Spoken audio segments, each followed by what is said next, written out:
This video will show you how to capture the northern lights with an iPhone. Last night I was out here live in Pennsylvania capturing northern lights, and I was using an iPhone 14 and teaching everybody how to do the long exposures and stuff. And they said, do a tutorial video. So I'm like, all right, so here's your tutorial video, and you might need to pause it. I packed a bunch of info into there, maybe save it for later, but I hope this answers your questions. I hope this helps, and I'll see you soon. Actually, I'm going to film a tutorial right now. When you open up your camera at night, you're going to see cinematic video, photo, portrait, pano across the bottom. What you're going to want to immediately do is go up and hit this top caret, okay? It's a little arrow aimed up. That'll aim down. You're going to want to make sure your flash is off on the left down here. Then the next thing over is a moon icon. That's your long exposure.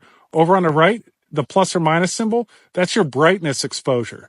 For these northern lights, when they're like bright like this, I'm finding like somewhere around -1, sometimes even below if they're really bright, works really well. If they're really subtle, raise this up. But I'm going to do just a -1 right now. Okay? Then tap that plus minus to get out of that, and then you come over to the moon one. On the moon, this will max out at 30 seconds if you're on a tripod and it's stable, okay? If it's not stable, it's going to be at 10. The cat is rubbing against the stand, so it's bouncing between 10 and 30. If I shake this phone or I'm trying to hold the phone, it's going to say 10. So if you want to max it up to 30, there you go. But if you come to the center, it'll do an auto 3, same thing. If the phone's not shaking, it'll go to 5. I'm finding that actually that -1 at about 10 seconds works. So I just tap the phone a little. There, boom. Take a picture. 10-second exposure, okay? Now, depending on the auroras, you can tap hold focus lock on the screen. So I'm going to tap up here, and when this box blinks, it locks in, okay? Now that's locked in on the stars. Tap the phone, 10 seconds, go. All right, so let's see what this looks like compared to one where I've tapped focus lock on like the buildings, okay?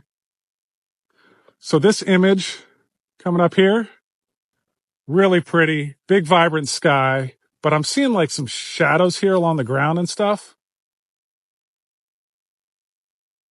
Let's see if tap focus lock hold on the buildings. All right, tap our moon, make sure we're at 10, go. And now this is at the -1 exposure brightness.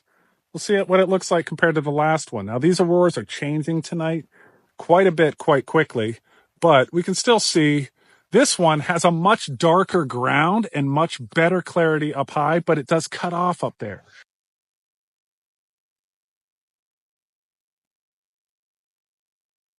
So you kind of play around with where you tap focus lock, but to get into the menu is this top caret right up here on top of the screen.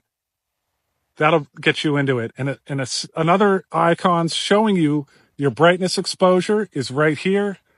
And then your long exposure time frame is right there. So I hope that helps. All right, let's get going. Thank you, Becca. Turn back on comments.